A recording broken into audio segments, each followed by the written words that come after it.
Hello again, everybody, and welcome back to the Silver Bullets podcast. I am Michael Citro. And I'm Chip Minnich. And Chip, Ohio State is 4-0 after beating mighty Tulane. Why don't we just start with your overall impressions from just high level on Ohio State crushing Tulane? What was that, 49-6? Yeah, 49-6. And I never thought I would be saying this about an Ohio State team. Maybe I've just gotten a little jaded in terms of my fandom, but we have a prolific passing attack, and that is something that is just kind of it's not a bad thing. It's just unusual, to have a quarterback the caliber and skill of Dwayne Haskins, the receivers. We'll talk about the fact that 21 of 24 in one half's worth of work for 304 yards, 5 touchdowns. It just seems to me very unprecedented in terms of when I think back over the years. Ohio State, I'm sure Woody Hayes somewhere is just kind of shaking his head wondering how Ohio State turned into this passing attack, but it's great to see. I truly respect what Urban Meyer said today about at his press conference about Dwayne Haskins, that instead of trying to make players into what they might like, that it's the coach's job to mold the talent that they recruit, and they have done such a tremendous job with fitting the offense to Dwayne Haskins' strengths, and I certainly hope that continues beyond the first 4 games of the season, especially going into this hotly contested battle at Penn State. Yeah, it was interesting hearing him say that they had to significantly change the offensive playbook because of the lack of of Haskins' lack of prowess at the zone read running plays.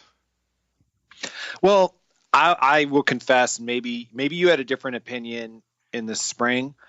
And this is not meant with any disrespect to Dwayne Haskins. As I said, he's off to a tremendous start. I truly thought that with that quarterback battle, I really thought that's why Joe Burrow was going to eventually get the starting role, simply because of his mobility and Urban Meyer's professed love of the zone read and mobility at that position. That's where it had nothing to do with Dwayne Haskins' ability. I just thought, Urban Meyer is a creature of habit, like just about any other coach in the United States. And he always goes back to his first love, and his first love is a mobile quarterback. I thought for sure that was what was going to give Burrow the decided edge.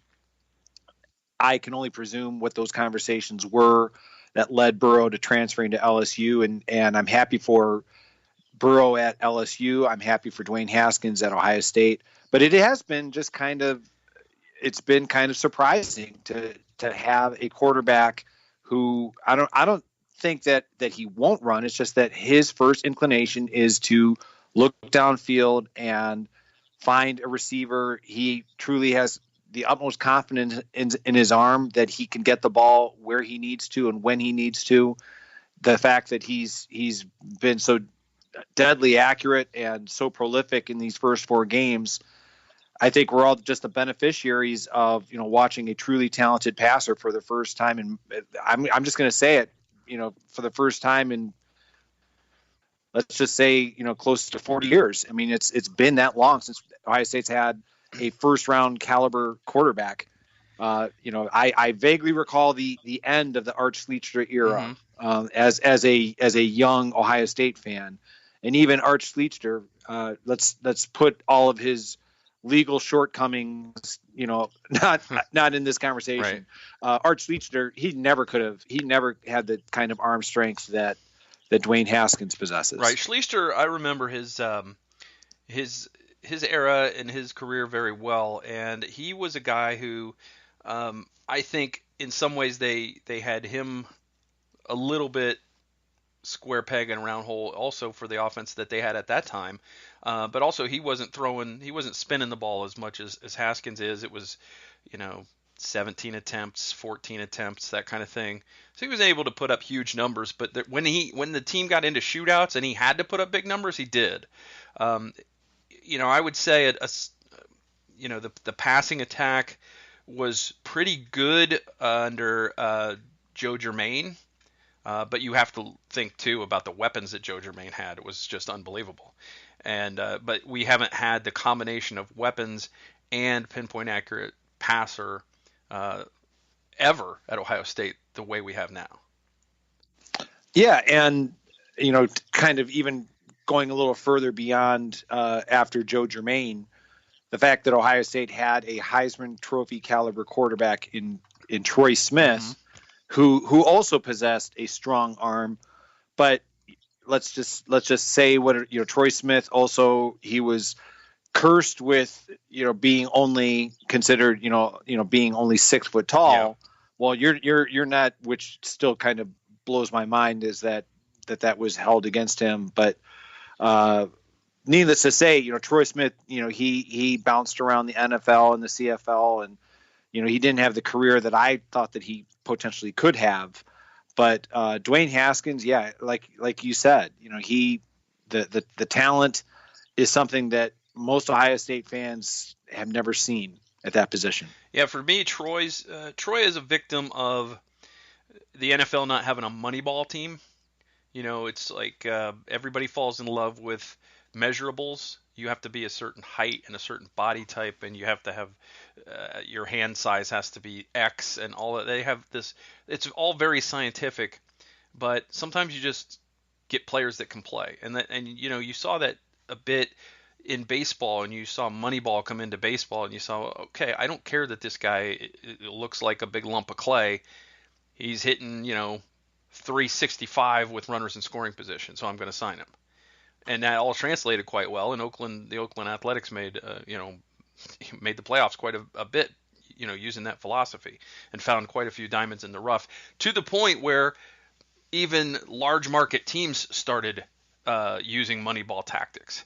And NFL never really has done that. I don't think that, there's an exception every now and then, like a Drew Brees gets a pass. He's not built like most NFL quarterbacks. And Troy Smith's measurables physically were not that different from Brees's in terms of height and stature. So I know we're getting off on a bit of a tangent here, but you're right, and it would have been. I agree with you on a number of things that you've said, including I thought Troy would have a better career as a pro, and also getting all the way back to the Joe Burrow thing. I thought that Joe Burrow's maneuverability would probably, because of the way Urban likes to run offense, would have given him the lead in that battle. In fact, he was ahead in that battle before getting injured the year before, and I figured he'll be able to win it back. And I was, anybody that knows me or has listened to me on Sons of Schmidt last year or whatever, I'm here. I was always here for the Joe Burrow era, and then we never got it. So it's a little disappointing, but I at least get to live vicariously through LSU, because they're one of the SEC teams that I probably don't hate the most. So I get to at least root for him against teams that I dislike a little more. So there's that. Getting back to the Tulane Ohio State game. First of all, I want to say to Ohio State, shame on you for not kicking 2 field goals and making me spot on my scoreline prediction. Well, it's obvious they don't listen to our podcast. Then, no, because they could have easily have done that. Yeah, because I picked 55-6, and when Tulane scored a touchdown, I got a little bit nervous, but then they missed the extra point, was blocked, so I felt pretty good. I was like, okay, we're gonna get that 55-6, but nope, fell short. And quite honestly, it was a game. We'll talk about this in a little bit, with so many penalties that it took forever, and I ended up having to record the fourth quarter and come back and watch it later because I had a commitment Saturday night that I had to get to. So I knew the game was in doubt, but I was a little, I won't say angry, but I was a little surprised that Ohio State only scored 1 touchdown in the second half. So let's start there. Let's start with Ohio State Tulane. What did you like about the game? What did you dislike about the game? My first dislike I've already thrown out there, that only 1 touchdown in the second half. Well, I before I give you too many of my dislikes, I want to compliment you on your grumpy old Buckeye column, because I thought a lot of the dislikes, we were in a similar vein, and I'll get to that here in a moment. Mm-hmm. A lot to like, in the sense that, as you said, 49-6. The fact that they were up 42-6 at the half. I already alluded to the fact that Dwayne Haskins, only 3 incompletions, 21 of 24, 304, Mm-hmm. 5 touchdowns in one half. Not even a whole half. He took a series off. That's what I'm saying. I mean, just exceptional. Yeah. Just exceptional. Also, I think it'd be fair to say we both have been waiting for it. I think a lot of Ohio State fans have been waiting for it. Paris Campbell had a terrific game. 8 receptions for 147 yards, 2 touchdowns. It just seems as though he's starting to emerge as that big play threat that Ohio State fans have long wanted him to be. He's still not as consistent of a true receiver as I think that Ohio State fan. I think there's always that collective, kind of, I don't want to say holding your breath, Mm-hmm. but is he going to drop it? Like even Matt Millen on that long, that beautiful one into the end zone that put Ohio State, the 37-yard touchdown that put Ohio State up 21-0 late in the first quarter. That there was some bobbling of that before he finally clutched it, Right. and that kind of thing. But I thought some other players besides Dwayne Haskins, besides Paris Campbell, maybe you have a different opinion, but I think this was, even though he was somewhat, not always perfect, but I would say some players who had their best games, at least so far, who are only sophomores. I thought Jeffrey Okudah, it's unfortunate that one deep pass that was negated by Jayshon Cornell going off sides, that he had that beautiful interception. His pass defense was better. Baron Browning played probably his best game. He had a sack in the first half. I'm a big fan of KJ Hill. I think, without question, I think he is the most consistent wide receiver on Ohio State's roster. He may not necessarily be the fastest. He may not necessarily be the shiftiest, but I think he's the most consistent. And I think KJ Hill had another really good game. And a guy who I'm just going to say, just in terms of passing the look test, that I had to kind of do a double take and make sure that he wasn't an interior defensive lineman who played a lot on the defensive line. True freshman Tyler Friday. I think that guy, the way that Matt Millen was describing him, that I get, he just physically just looks like he would be a load to try to pass protect against. His body type to me seems, I'm going to trust Larry Johnson in playing him at defensive end, but he looks like he could grow into a defensive tackle. Just that he just has that kind of stout appearance. But the fact that they were up 42-6 at the half, they only scored one more touchdown. Offensively, they were just kind of stagnant in the second half. And I know late in the game, Demario McCall had a couple big plays that could have possibly resulted in a touchdown, and then Tate Martell, waltzed into the end zone with only about a minute or so remaining to make it 49-6. So there are some things, the fact that they are being so successful at throwing the ball, that's a positive. If I have to say, kind of switching gears abruptly on the things that I was concerned about, I agree with you. Or unless you wanted to talk about things that you like. Yeah, let me give you my likes. We'll get negative in a minute. We'll get grumpy in a minute. Okay, that's fine. Obviously, Haskins is first and foremost. Just you almost don't even have to say it anymore. It's a given. He's just been phenomenal through 4 weeks, and that was there was no different against Tulane. Just even the first incompletion he threw was. It was almost like, oh my God, he actually didn't throw a good pass, of course, then he came back and hit the next one. But great day for him again. Paris Campbell catching the ball downfield is a new wrinkle that I like to see. I like that he made, he gave Tulane a fighting chance by trying to catch the first one with his forearm instead of his hand, and and then he gave himself a little degree of difficulty on the second touchdown by bobbling it first, just to make sure that he gave Tulane a fighting chance, and they of course could not do anything about that. So it would be nice to see him more cleanly handling those passes, but I mean, he's a converted receiver, so you have to live with this kind of thing from guys like that, and you just have to trust that since we have a competent wide receiver coach now, that he'll get better as he progresses. I love the way the ball is spread out. You can't really key on one guy because every week different receivers had a big game, and I would almost say that it wouldn't surprise me if Ohio State did that on purpose with this Penn State game coming up in mind. It's like, oh, are you worried about Johnny Dixon? Well, we've got Paris Campbell. Are you worried about Paris Campbell? We got KJ Hill. That kind of thing. You're going to concentrate on KJ Hill? Here's Austin Mack for you. Take that.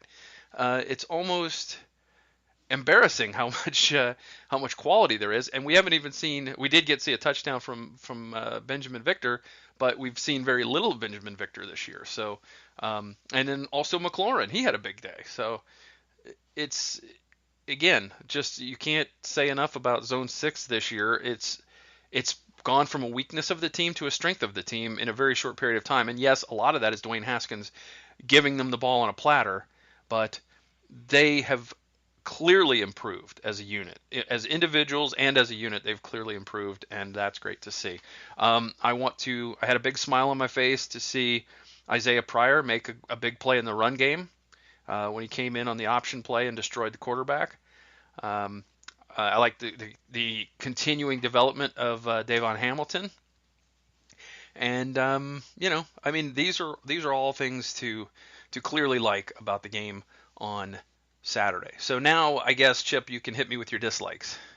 Okay, I almost forgot, and this has nothing to do with the play on the field, but I think this has to go under the likes just because of just the sheer sentimentality of it for me. Was 100-year-old Anthony Violi getting to dot the I in Script, Ohio. Yes. That was awesome. I mean, a World War II vet.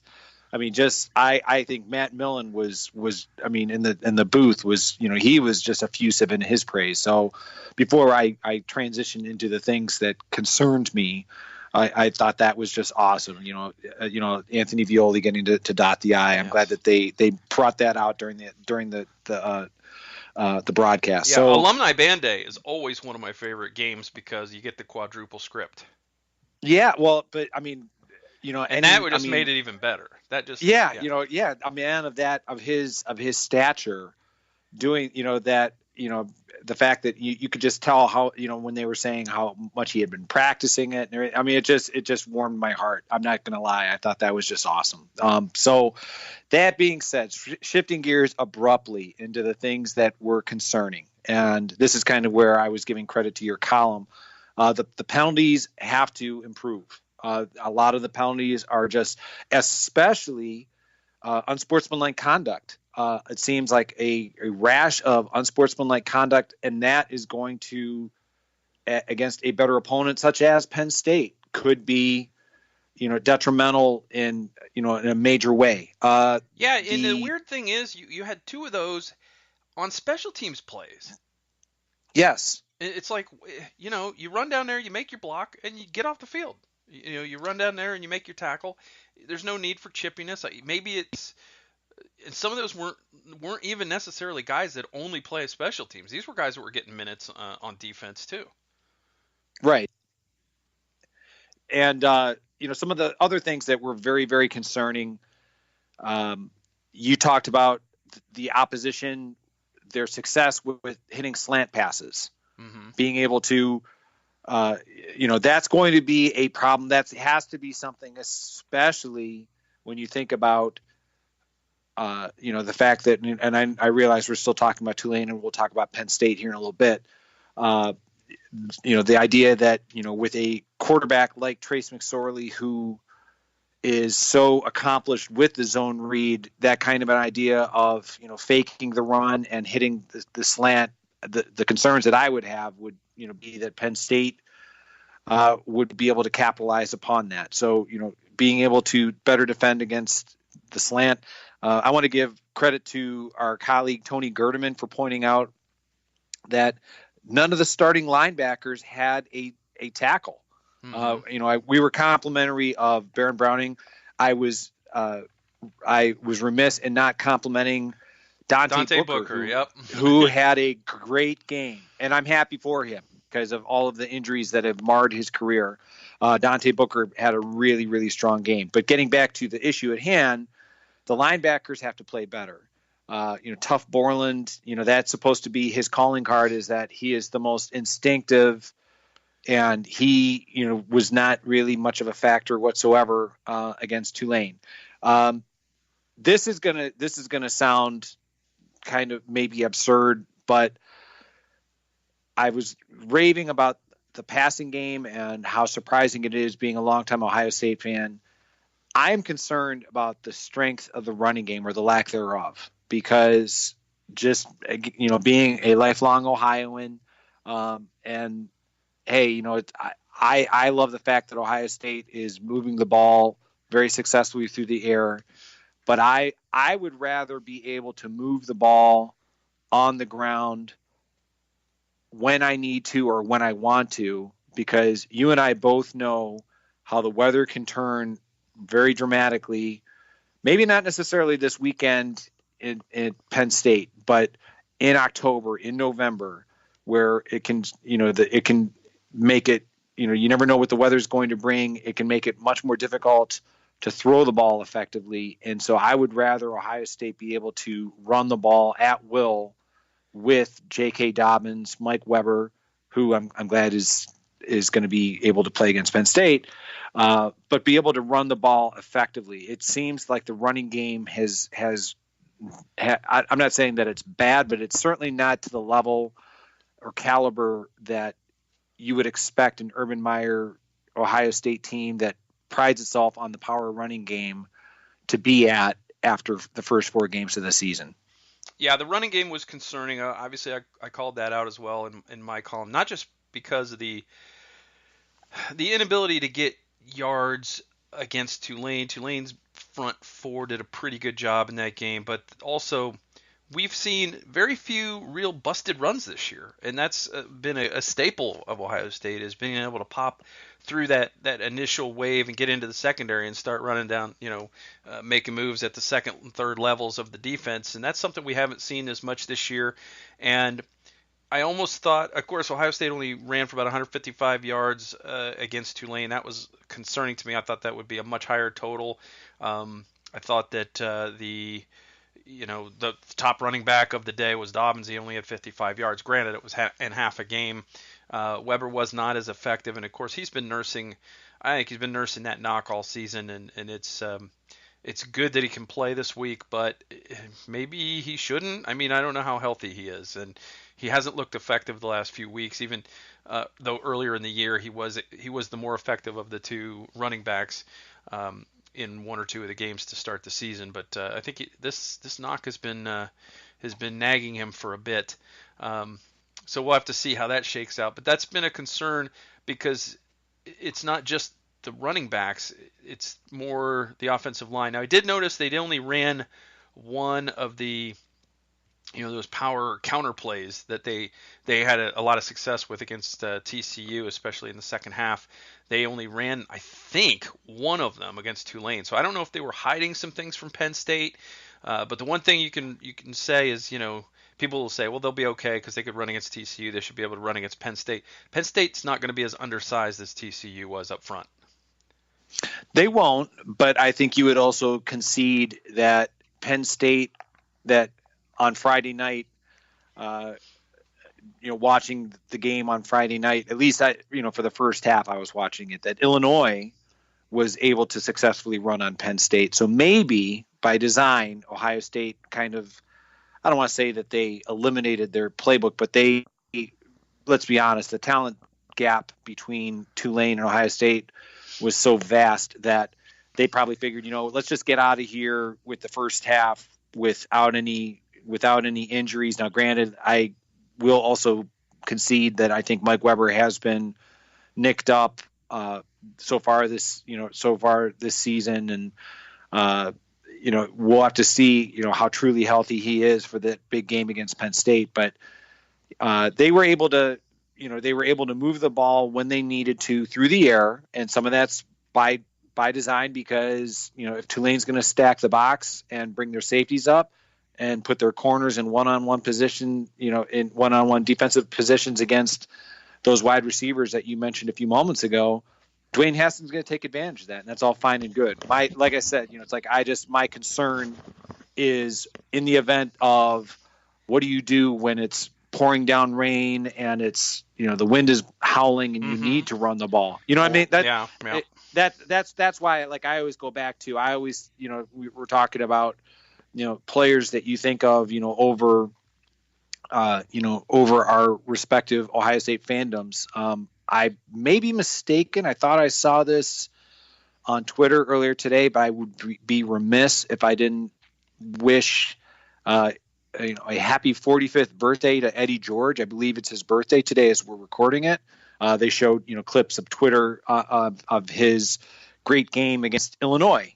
When he ran for over 300, on a cold, blustery night in November of 1995. Like when I think of Ohio State, it's always, I think of like the Keith Byers, I think of the Eddie George type, that the Beanie Wells, the guys that, okay, when it gets nasty outside with the elements, that you can feed them 20, 30 times and they'll be able to carry the team. And I'm not seeing that yet. I'm not saying that it's impossible, and I'm not saying that maybe Ohio State, maybe they're kind of sandbagging a little bit in terms of not, they're just winning the easiest way by throwing it so far, and they, maybe they'll pound it down the throats of the Nittany Lions. I can only hope on a Saturday night, but that it's a concern. Yeah, the main thing I took away from these two games, when you talk about Ohio State, Tulane, and Penn State, Illinois, is it looked like two teams that really wanted to play the next week's game. In terms of emotionally, you didn't see the same emotion from Ohio State against Tulane that you saw against ECU, right? And Correct. didn't see much of any emotion out of Penn State until Illinois had the audacity to take a lead early in the second half, and from that point on, Penn State just wiped them off the field. Like, what did they score, 35 or 42 unanswered to end the game? Yeah, it was some. I mean, I was trying. I'm not going to lie. I'm sure that our fans can mock me for not sticking it out or whatever. But when it got to be after midnight, and my eyelids, were starting to get a lot heavier, and my head was starting to bob up and down in terms of, like, at the end of the long work week, I thought, something, I better get to bed. And then when I woke up and saw that Penn State blistered them in the second half, that's not a big surprise. Like, I think Illinois, they were doing what they could for as long as they could, and I think Penn State finally just stepped on the pedal and blew them away. Mm-hmm. Yeah, it just looked like a team that was looking ahead. It looked like, I think in some ways the run game is most affected by emotion more so than the passing game, and I think that was why, at least one of the reasons why Ohio State struggled to run the ball against Tulane a little bit. I mean, it's hard to even say they struggled, because when J.K. Dobbins was in, he was fine. But it was certainly evident too with Penn State. Is once they got in the mood late in that game, or in the second half of the game, they got in the mood. They said, "Oh crap, Illinois took the lead. What's going on here?" As soon as that happened, the real Penn State showed up, and Illinois kind of reverted back to being Illinois again. And I will say, when I looked at that game, I thought, yes, Penn State's got some holes on defense like Ohio State does. I think there's going to be a lot of points scored this coming week, but it's hard to tell. Once you get the emotion going at Happy Valley and you get in that atmosphere, Penn State's going to play much better than they did against Illinois. They're going to hit harder. They're going to be harder to move. They're going to make plays they weren't making against Illinois. And I also think that Ohio State's offensive line should rise to that challenge and play harder and with more passion and more emotion, because they're going to have to match what Penn State's bringing. So I try to temper my dislike of the run game with the knowledge that I think it would be better, because when the team was in the mood, when the team was more emotional like they were against TCU, they did play better, and I think that will probably be the case again. But we'll talk again more about the Penn State game later. Is there anything else that you didn't like from this game? Well, I mean, the defense. I mean, we've been talking about the slants and the penalties and things like that. I mean, it was late in the game, and even though Tulane, they scored one touchdown against the Ohio State starters, it was late in the game, and it was Dauphine of Tulane broke. He broke a long run, and true freshman Cameron Brown, who was in there, he saved what would have been a touchdown. Mm-hmm. So, I mean, those kind of mental breakdowns, and I realize it was, you're talking, as I just said, Cameron Brown's a true freshman, and that, by and large, like you're talking about guys who are up and coming players for Ohio State. They're not the starters, but those kind of breakdowns, giving up long plays, even the announcers, mentioned how Ohio State has been susceptible to big plays defensively so far this season. It has to get cleaned up, because it's going to bite Ohio State sooner or later, and I'm hoping it's not going to be against Penn State this weekend. Yeah, well, again, we'll get more into that, because I think there will be some big plays, probably both ways, this coming Saturday night. Mostly, one of the things that I didn't like that we haven't touched on yet is the backup offensive line did not look very convincing. Granted, not a lot of reps for those guys, and you look at some of those guys, and like Petit Frere had a couple of plays that he got completely blown up on, but then they also isolated him, and he made a couple nice plays. So it was good that they were able to get in and get those reps and get some experience, because they clearly need it. There does appear to be a big drop off between the first and second lines. Yeah, well, I mean, let's face it. Those, as you said, they don't get a lot of reps in practice, and I'm happy that Urban Meyer is giving those players plenty of game reps in against teams like Tulane, like earlier in the season against Oregon State and Rutgers, because Petit Frere, for all of his issues presently, he could be a starter at that right tackle position next year. Yeah. Isaiah Prince is leaving, so you've got to give those guys reps when you can. And I'm happy to see players like Petit Frere, Josh Myers was in at center, those kind of things, like getting those guys as many reps as possible for when their opportunity does come, either next year we don't want it to happen, but in the event like somebody, needs, to miss time, either like due to an injury or, take a breather or whatever, that they're well prepared for when they do come in the game. Right. It's just as important for those guys to get reps as it is for Brian Snead or a Master Teague, obviously. Sure. You brought up Isaiah Prince, and he killed a guy on Saturday. He did. He did. I guess it was labeled justifiable homicide by the authorities, because he did. He just completely annihilated Matt Millen. I think like that'll be Matt Millen of Big Ten Network was just gushing about it when Isaiah Prince is picked in the NFL draft, and I couldn't begin to guesstimate in terms of like a round projection. You know how they always have those little highlight films? Of different that'll players? Be probably one of the first ones. That's it. Yeah. That's it. Okay, like this is the kind of player that like X team is getting with Isaiah Prince. Nasty streak, and they'll show that play. Exactly. That's good. I love seeing offensive linemen have that killer instinct. It's funny to me that the offensive line being what it is, it's been a very good, solid starting offensive line for several years, even though there have been losses off of that line. It wasn't that long ago, Chip, and maybe you can pinpoint the time more accurately for me, but it seems like it wasn't that long ago when Ohio State actually had games where they would alternate offensive lines. Like the entire line would go out and the entire second string line would come in for like a couple of drives, even early in games. Was that during like the Tressel era? I Because it I seems think like that so. was Yeah. something that Tressel would do, that kind of thing. Yeah. My That, recollection of it is, like mid Tressel era. yeah, because and that that was also when Ohio State fans were lamenting how Ohio State during Jim Tressel during his tenure, that sometimes those backup offensive lines consisted primarily of walk-ons. Like they were not. I mean, there were times where Ohio State would sometimes in a given year have one scholarship offensive, like one scholarship offensive lineman in a recruiting class. I mean, which is completely unthinkable with the way that Urban Meyer, like it's every year, bare minimum, they're trying for at least four, if not a full set of five every year. So it's amazing. Some years you get three tackles. Right. So, yeah. It's yeah, you're right. But that kind of struck me as funny. Before we move on to our next topic, Chip,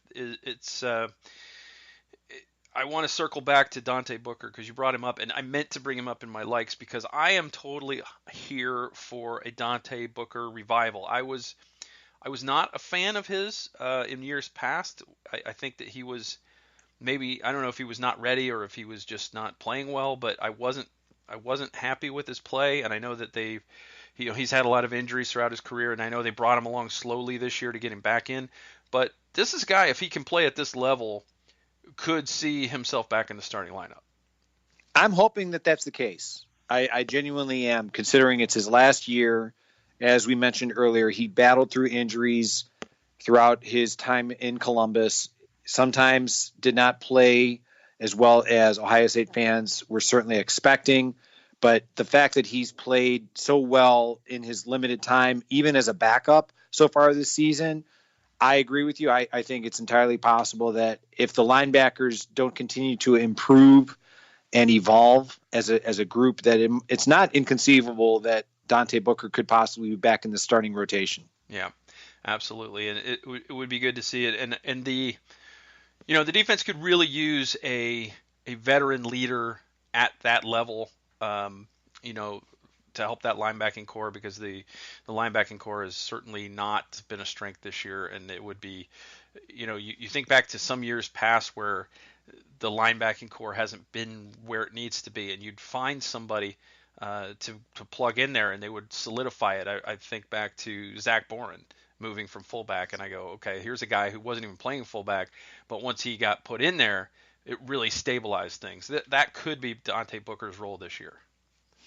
That was, I mean, that's scary to think of, because that was Urban Meyer's first year in Columbus. And if you recall, when Urban Meyer, when he took over, one of the questions that he was asked about when Luke Fickell being the interim head coach and being retained on the staff as a defensive coordinator, and I can't remember which reporter asked him, but they asked Urban Meyer, well, where has the recruiting fallen off? And supposedly Luke Fickell had told Urban Meyer, we've fallen short in terms of our linebacking recruiting. And that's been a considerable area of attention that Ohio State has improved. Now, as I agree with you, I think this year the results have not been to the liking of Ohio State fans, and I would surmise not to the liking of the Ohio State coaching staff by their performance. But it is, when you think about the fact that back in 2012, Zach Boren moved over there and helped solidify that linebacker crew compared to the depth that Ohio State possesses today. Yeah, and I think we've identified our next problem assistant coach. I'm not saying he's going to be troubled as Zach Smith, but let's face it, the linebackers are not getting it done right now. They're bringing in, coveted recruits at those positions. They need more from those spots, and they're not getting it. So maybe it's development. I agree with you, and it's going to be interesting to see how Urban Meyer handles it, considering that is the man who stood up for him at his wedding as his best man. Yeah, it's, it's almost like nepotism's a bad thing for the workplace. I agree with you. All right. Yeah, so Ohio State Tulane, just to put a bow on it, 49-6. Ohio State jumped out to a quick 21-0 lead. Paris Campbell scoring twice, sandwiching a Terry McLaurin 17-yard pass when McLaurin was wide open. Campbell was fairly covered, but his speed pushed him out in front. He caught it with his forearm on the first one, bobbled the second one, but just an unbelievable drop in the bucket pass from Haskins on the 37-yarder. Just if he had a moving barrel, it couldn't have come down any better inside that barrel. Probably wouldn't have touched the sides. Tulane gets on the board, a 10-play, 75-yard drive, taking 5 minutes off the clock that was aided by several penalties. Had some plays in there that probably should have been stopped and weren't. Again, high linebackers. But then it was 21-6 because the extra point was blocked. Not really a big play by Ohio State so much as a low kick by Merrick Glover. Ohio State came right back. Benjamin Victor, 31-yard pass. They didn't bother covering him. That is not a recipe for success, people. If you're playing Ohio State, leaving Benjamin Victor uncovered, probably not going to be successful. Then J.K. Dobbins got in the act. Austin Mack caught a touchdown pass. Another nice catch from Austin Mack as I continued to taunt people on Twitter. Those of you who doubted Austin Mack should just go to your room and think about what you've done. Because you know who you are. Just go to Hang your room. head in shame. That's right. And then nothing in the third quarter, so I'm not sure the third quarter was even played. And then Tate Martell late in the game on a 1-yard run, vulturing DeMario McCall's touchdown. Yes. That was unfortunate. I will say, we've talked about DeMario McCall previously, and I think the way that he performed in the latter minutes of that game, granted he didn't get that touchdown, but that's what I envision his role is receiver out of the backfield. In terms of, earlier in the game, Ohio State tried to, on 4th and 2, or they tried to run him up the middle, and was no surprise to me that he was stopped short. And that's not, I don't mean any disrespect to DeMario McCall. He had a nice play in the open field where he juked a Tulane defender, just had him grasping at air. His play is again, he's quick, he's elusive, he's agile. Play him in the open field. Don't try to run him up the middle and think that he's going to inflict damage on somebody. Right, but I will say this: the reason he wasn't successful, Tulane sent everyone at DeMario McCall 2 plays in a row, and the reason they didn't give it to him the second time was because they saw what happened the first time and said, okay, this time we'll fake it. And absolutely no one within 20 yards of Tate Martell for the touchdown. Again, everybody on Tulane just zeroed in on the tailback, and he didn't have the ball. So, good job by the coaches to recognize that, I guess. Yeah. Chase Young had some tackles this week. Yes, he did. He had a solo early in the game, and I believe it was a tackle for loss, and he had an assist as well. So Chase getting some stuff done. I wanted to give him a shout out because I pointed out last week that he didn't have any tackles, so I wanted to make sure he got in there. Dante Booker, though, huge game. 4 tackles, all solos. 3 of them were tackles for loss, including a sack. So if you're going to have 4 tackles and 3 of them are going to be tackles for loss, I'm no math whiz, but to me, 75% of your tackles being tackles for loss, that's a good stat. Yes, I would agree with you. And I'm not a math whiz either, but I do agree with you. All right. Okay, so speaking of dislikes, not from the game, but we got a Nick Bosa update this week, and it appears that Nick's going to be out a while, Chip. Yes, Urban Meyer was asked about that at his Monday press conference and said that he was definitely out for the Penn State game due to the surgery that Nick had, I want to say last Thursday. I might have the date wrong, so don't hold me to that. But and then I saw a report later in the day from Nick Bosa's father, John, that the earliest that Nick Bosa would be back would be November. And that is based on the strict adherence to the rehab schedule that Nick says he wants to come back. I am not doubting Nick. I'm also just consider this with a healthy dose of skepticism and realism that depending on how that rehab is going, that maybe some other people might say, and Urban Meyer supposedly even conceded this point, that it might not be in Nick Bosa's best financial future to come back and play, risk further injury that could truly complicate his NFL future.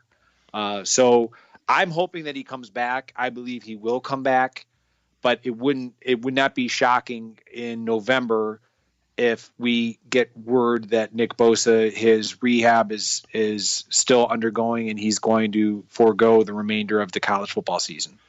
And redshirt and come back next year. Medical redshirt. Now that I said skepticism and realism. I didn't say, I would love that as much as anybody. I just think Nick Bosa, for all that he has done for Ohio State on the football field, it's, I'm also in the mindset that, it's in his best interest, to follow doctor's orders and, make whatever is the best financial decision for him. I will not hold it against him if he doesn't come back. Again, I would love to see him out there crushing opposing quarterbacks from Michigan State and Michigan, because that's, kind of when we talk about November, those are the big games that Ohio State has on the docket in November. Mm-hmm. But I certainly would not want him to do anything that would preclude him from, being the first pick in the NFL draft, because it certainly seems he's in the running for that. Yeah, I would not want him to jeopardize that either, but I do think he's the kind of kid that if the rehab goes well and he's got a couple games left when he's ready to go, I could see him wanting to play against Michigan. I could see him wanting to play in the game, and he really wants to win a national championship for what everybody says. So one way to ensure that your team wins a national championship is to have a Nick Bosa on the field. So certainly it would definitely not surprise me to see Nick back on the field before the end of the year. It was, I think it was the dreaded sports hernia, but those things are not typically things that once you get them fixed, they recur. Those things are, once you rehab them, you do everything right and you're healed, those aren't necessarily back, one of those things that recurs time after time again. So it would be nice to see Nick come back and play in the game and, dominate it like we know he can. So, but in the meantime, it's good to know that, if you have to lose, probably your best player, that it's at a position where you have a good deal of coverage like Ohio State does. So we hope Nick gets healthy. We hope he's a really fast healer, and we hope he's at the shorter end of that recovery rather than the longer end, because the longer it does drag out, the less likely it is we'll ever see 97 out there this season. Yeah, I, again, wish him nothing but the best in terms of his recuperation and rehab. Yeah. All right, Chip, let us, before we move on to Penn State, we talked about Dwayne Haskins, and, of course, he is co-Big Ten Offensive Player of the Week. Yes, well deserved. The fact that I liked how you said, he actually, threw an incompletion. The fact that he has been so deadly accurate, as Ohio State's quarterback in granted, he's only started 4 games and he came in and, played so well last year up in Ann Arbor. But I think, fans are probably getting a little spoiled, with how accurate he has been and throwing for 300 yards and only half a football and, 5 touchdowns. And, it's highly unusual to have such a tremendous start as a starting quarterback. Yeah, and our colleague, I want to give our colleague Tony Gerdeman a shout out for this too, because he like he said, when he threw the pass a little behind Paris Campbell on the first touchdown, it was a moment where people go, oh wow, that was a little bit behind, and usually you're going whoa when the pass is perfect, but with Dwayne Haskins you say whoa when it's not perfect. It's completely the opposite. So you're right, we are getting a little bit spoiled, but I don't mind being spoiled. It's been a minute since we've had a passer that could fit balls into the windows that he's doing, and to hit precision. I talked about that second touchdown pass to Campbell. Campbell bobbled it, but man, was that a gorgeous pass. It was just no change in the stride. Hit him right perfectly where it needed to hit him. There was no chance for the defender to make any kind of play on it.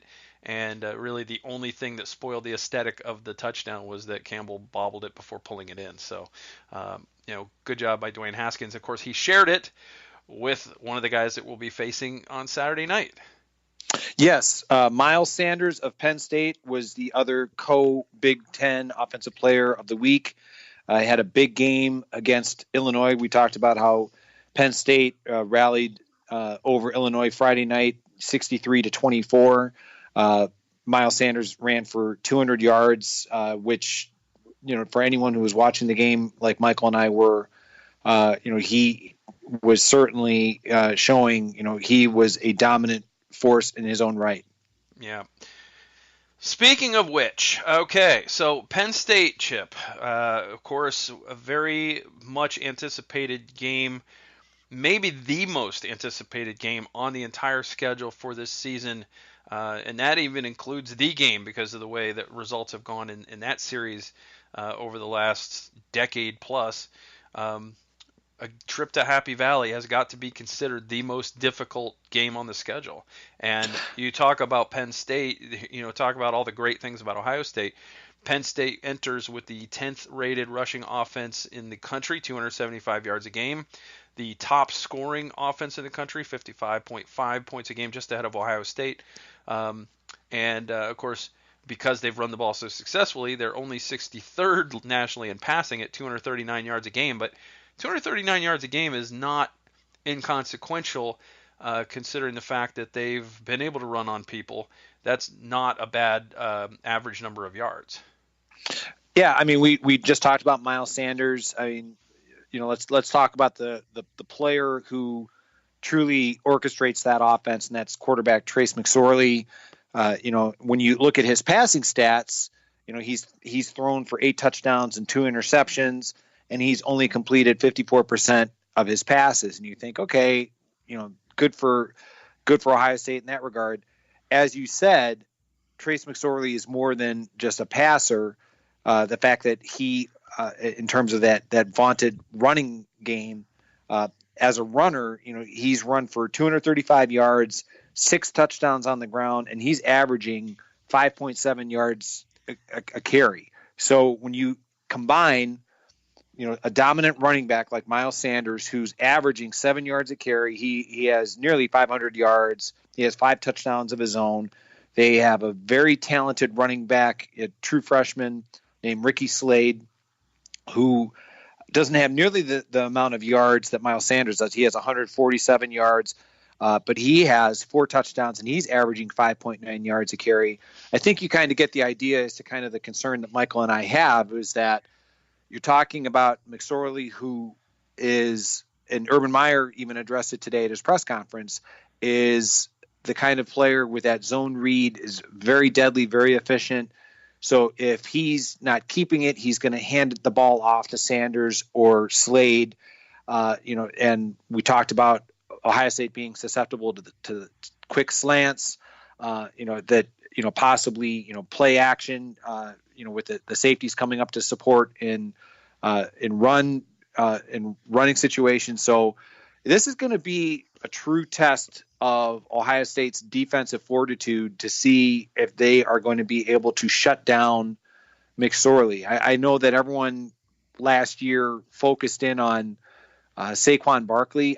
In my opinion, maybe you have a different opinion, I think Miles Sanders is the more dangerous player because he can not only bounce it outside like Barkley could, but what I've seen of him so far in limited viewing is Miles Sanders is not afraid to mix it up by running between the tackles, unlike Saquon Barkley. Yeah, Sanders is going to present some problems, and we talked about this before we started recording.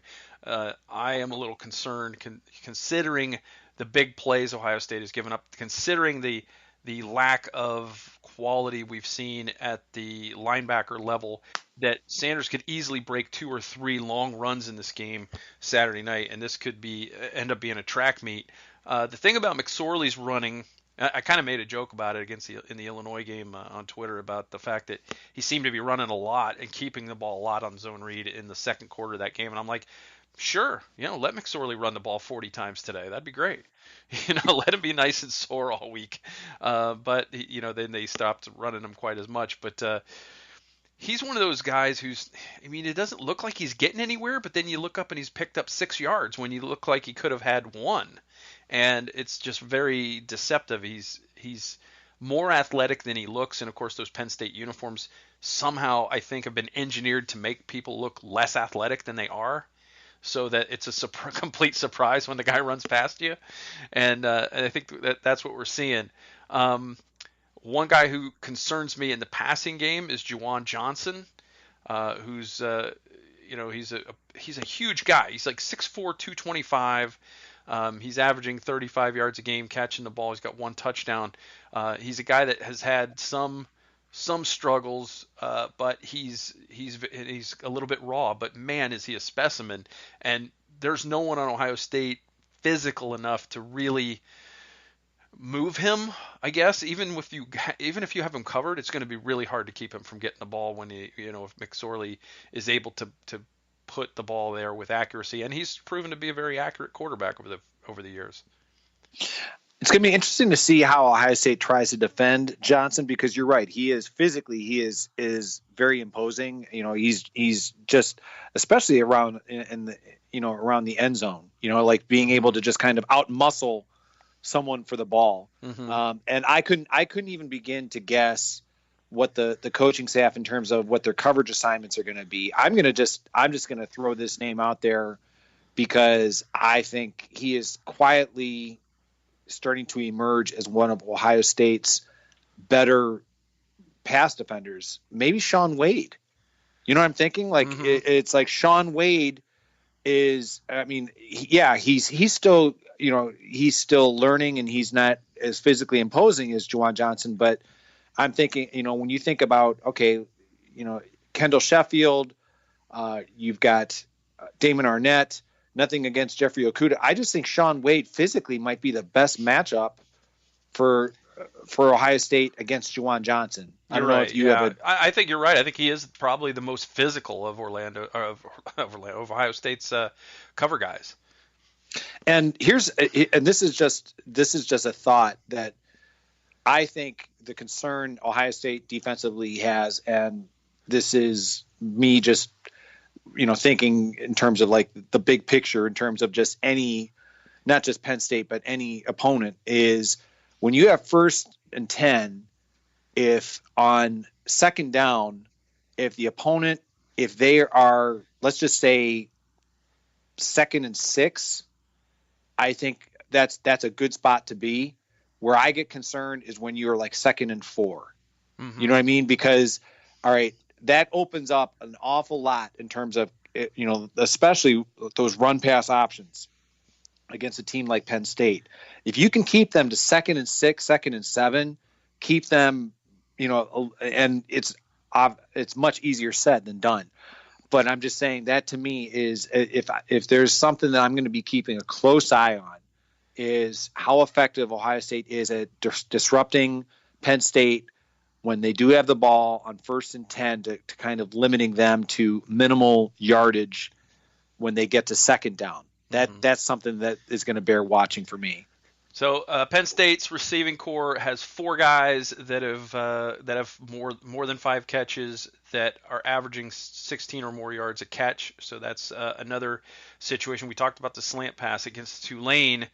The guy catches the slant and you tackle him. Against Penn State, the guy might catch the slant pass, turn upfield, split the defensive backs, and go the distance. That's another concern I have entering this Saturday night, on the road. Well, there's another receiver that we haven't mentioned yet that we've been talking about, Juwan Johnson, KJ Hamler of Penn State. He's not physically, he's not that. I mean, he's a freshman, 5'9", 173, and we talked about, a few weeks ago, with TCU, like their wide receivers, with Turpin being, not physically imposing, but, Hamler's, that same kind of physical dimensions, very quick. And, he's averaging almost 19 yards a catch He has 3 touchdowns. It's not unlike Penn State to, similar to the way that Ohio State likes to use Paris Campbell, sometimes get him involved on sweeps or end arounds or things of that nature. So, yeah, I mean, this is going to be a true test for Ohio State on the defensive side of the ball. No question about it. Yeah. Is Hamler a freshman or is he a sophomore? I thought he was a freshman, but if I'm mistaken, I will gladly concede my mistake. I think he may be a true sophomore. I may be wrong. Okay. I think I'm going off memory here. I think he might be a true sophomore. Anyway, it doesn't matter. Well, it matters is Ohio State needs to deal with him on Saturday. It's going to be Penn State has a very balanced attack. They're rushing and passing for over 200 yards a game, averaging just over 500 yards a game. And it's going to be a handful for that Ohio State defense. Granted, Penn State has not faced a murderer's row of opposition so far. So some of those numbers are probably a little bit higher than they should be. But I'm not going to take anything away from what they've done because, you still have to go out and do it. Ohio State's basically played one team with a pulse. I'm not sure that Penn State has played a team with a pulse. So since their numbers seem to be in the same ballpark, there's really not a whole lot I can take from it. And TCU did lose again this week, so who knows how good TCU is really. Yeah, well, let's give credit when you think about to Penn State. I mean, I think Appalachian State, that they are now, granted, they're it's the kind of team that I don't think any Big Ten team is going to schedule them ever again for their season opener after what they almost did to Penn State and what they did to Michigan years ago. But I think Appalachian State is probably the best team that Penn State has played so far this season because, they had to rally, in overtime against Appalachian State. They destroyed Pitt, but Pitt is struggling. Yeah, they're not good. And then, like Kent State and then Illinois. Yeah. So, Grant, I will certainly agree with you that maybe TCU, that might have just been, too emotional of a loss to Ohio State that might have contributed to the Texas loss. I want to give credit to Tom Herman and the Longhorns for winning a game that I believe most people thought they were going to lose. But getting back to what you're saying, I think if there's some solace of hope that I'm going to hold on to as it relates to the Penn State game is I saw Illinois be able to run the ball on Penn State, and we're both hoping for it, that Ohio State, the talent that they have in the backfield along the offensive line, that when it needs to happen at Penn State, that's going to be my fervent belief that they will be able to run the ball when they need to close out a victory in Happy Valley. Yes, let's hope. Before we move on to our score predictions, though, I would like to get your input on how you think Penn State will defend Ohio State. Very interesting question. I don't know about you, and this is, we've never really talked about this, but when it comes to with recruiting, my kind of unscientific approach to it all is I always look and see when Ohio State, when they recruit someone, what were the other schools that player was considering, and vice versa, on those rare occasions where a top prospect has an Ohio State offer, but they choose to go elsewhere, getting a feel for, where they eventually went. So my long-winded answer to your question is, there's a lot of players on that Penn State defense that had Ohio State offers. Like Micah Parsons is playing as a true freshman considerably. Garrett Taylor in the defensive secondary.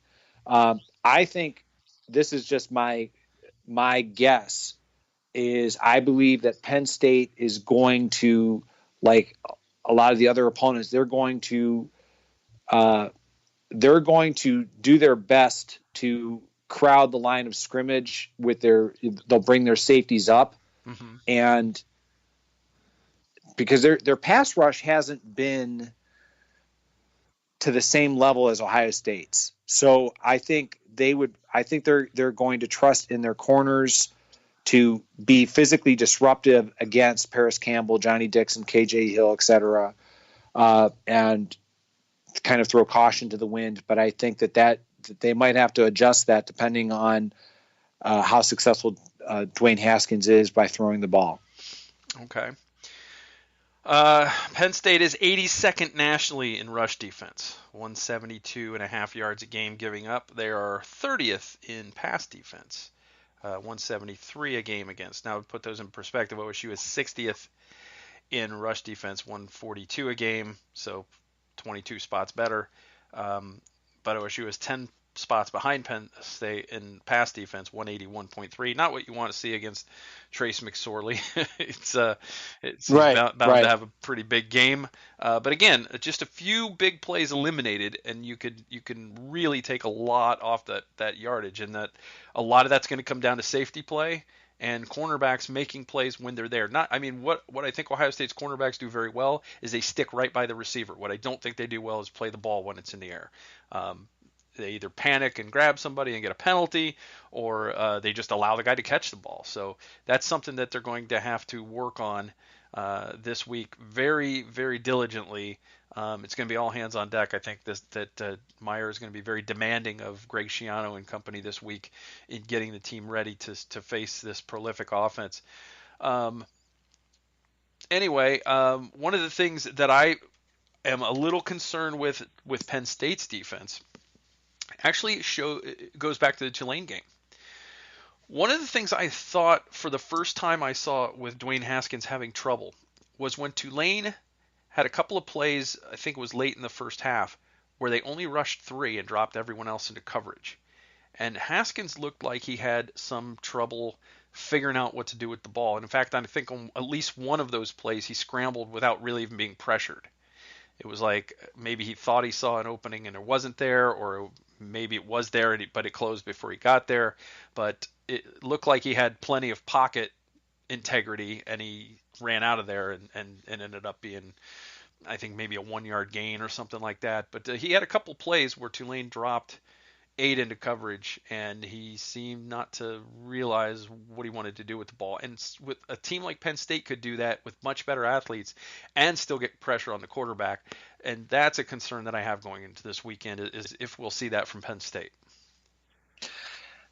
I think that's a very good point that I hadn't considered. If anything, we can only hope that Ryan Day, Kevin Wilson, and Urban Meyer notice that same tendency that you picked up on, that, if Penn State were to, as you said, drop 8 into coverage, to drill into Dwayne Haskins, to trust his reads, and in the event that it's not open, to look for his check down receiver, who more than likely would be J.K. Dobbins, could be even Rashad Berry at the tight end position, who wasn't a factor against Tulane, because that would, those are the kind of receivers who should be open for minimal gain. But the same concern that I have for Ohio State defensively would be the same concern that Penn State should have defensively, and that is winding up,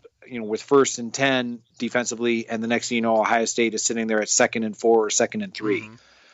It's the flip side of the coin is, you want the same thing. Like, you want Ohio State to be facing 2nd and 10, 2nd and 9, and, we commend Dwayne Haskins for being very sound with where he goes with the ball. I would love nothing more that if he drops back to pass, and if somebody is going to say, something, we're going to drop 8 into coverage, and he's looking, and then if he steps up and, he starts running and he gains 3 yards, he gains 4 yards, slides. Okay, now we're at 2nd and 6. Same, the next play drops back, same thing. And then, being able to, all right, it would be, I'm sure very frustrating for Dwayne Haskins to do it that way. But the next thing you know, it's like, okay, converting, like on a 3rd and 1 by, handing the ball off to Dobbins to keep the drive alive. That's keeping the Penn State offense off the field too. I'm of the opinion that trying to run tempo with what is going to be let's just say a well-hydrated crowd on Saturday night is, I think I would hope that Ohio State, if they're going to run tempo, they're going to do it, when they maybe later in the game when they feel that they have the momentum, maybe if the crowd is out of it.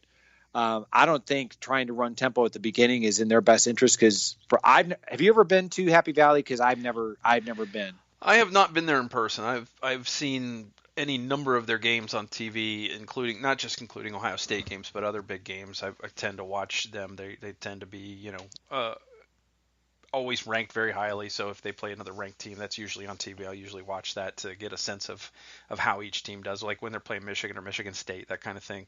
And it is, I mean, it comes through the television pretty clearly how intimidating that place can be.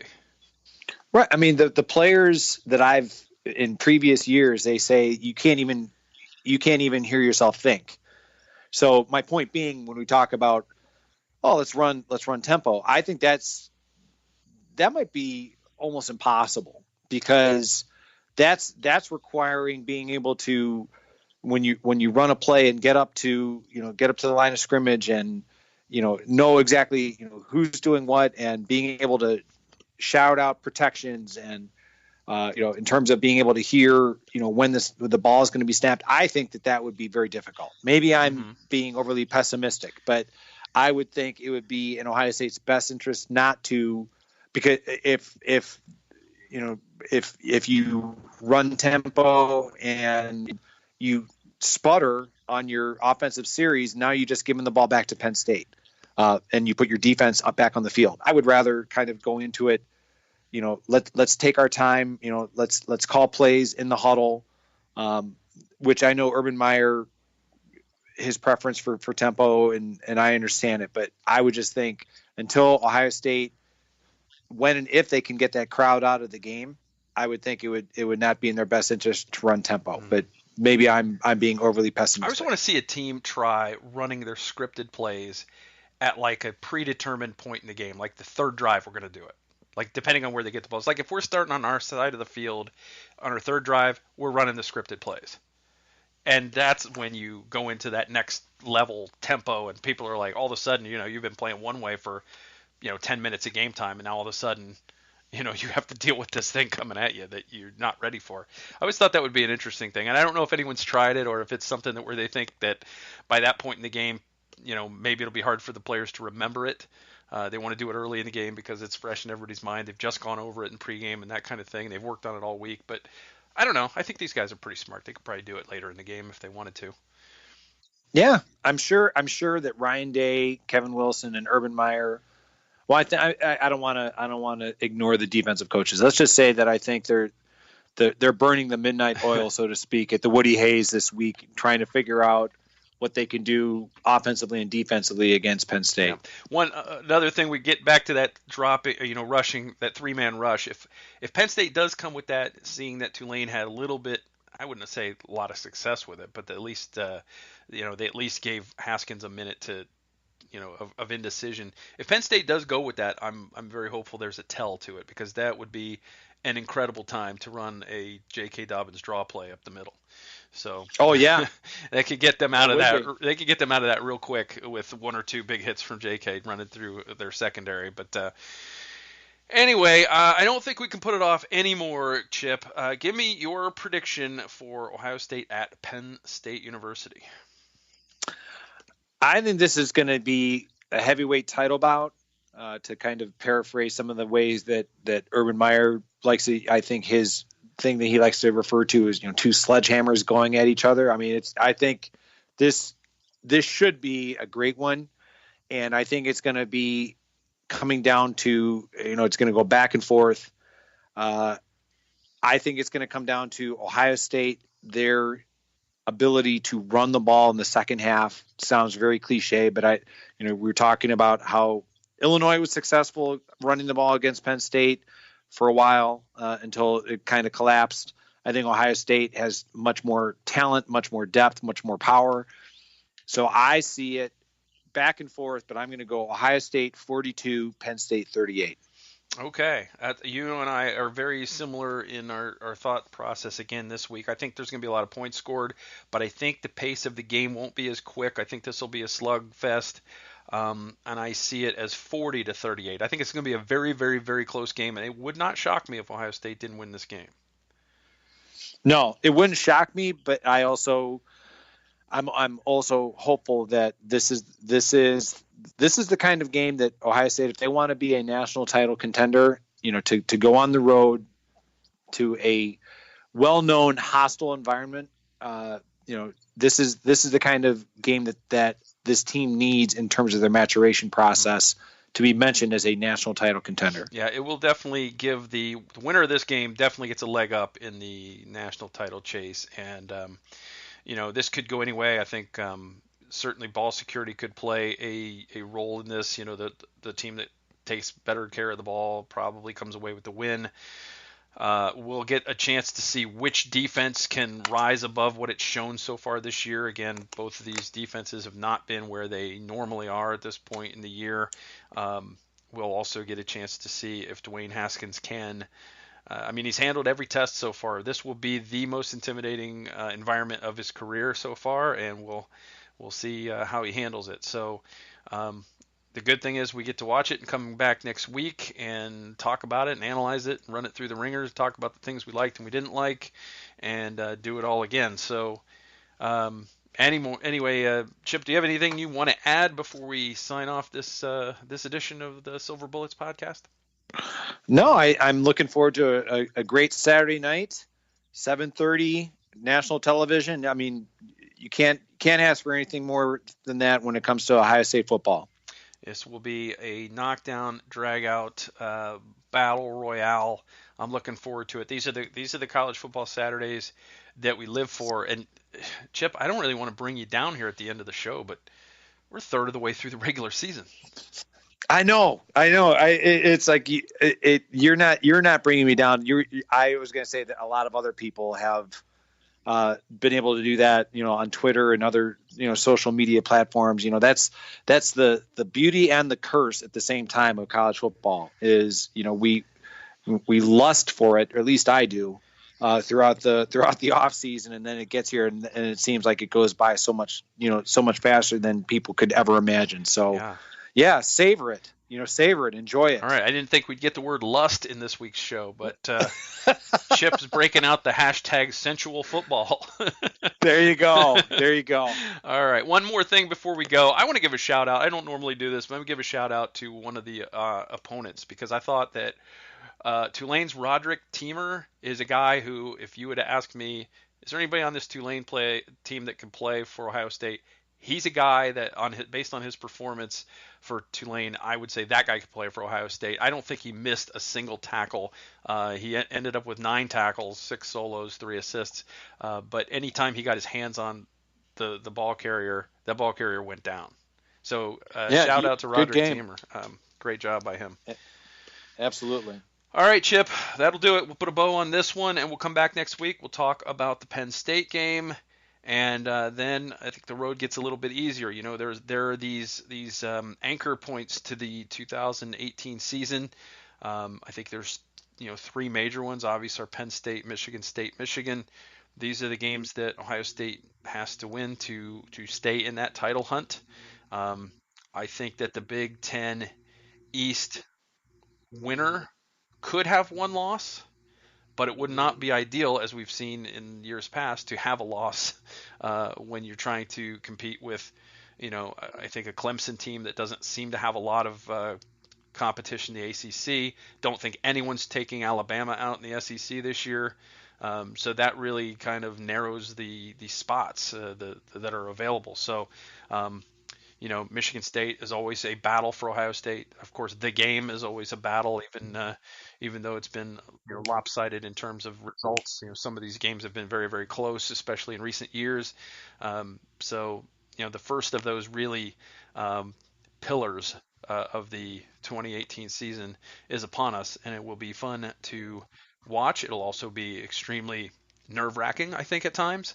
But we need to enjoy it. Absolutely. Enjoy it all. All right. On behalf of Chip Minnich, Michael Citro signing off the Silver Bullets podcast. We'll see you next week. Go Bucks! Go Bucks! Hey, if you like what you heard here on the Silver Bullets podcast, be sure to take in all of our shows at the Ozone Radio Network, including Across the Field with Tony Gerdeman, the Sons of Schmidt podcast, and of course the Buckeye Sloopcast as well. Check out all of our stuff over at theozone.net, the-ozone.net. You can find my column, The Grumpy Old Buckeye, in the Hazen Cannon section over at theozone.net. Please be sure to subscribe. Tell all your friends about us. Thanks so much for listening.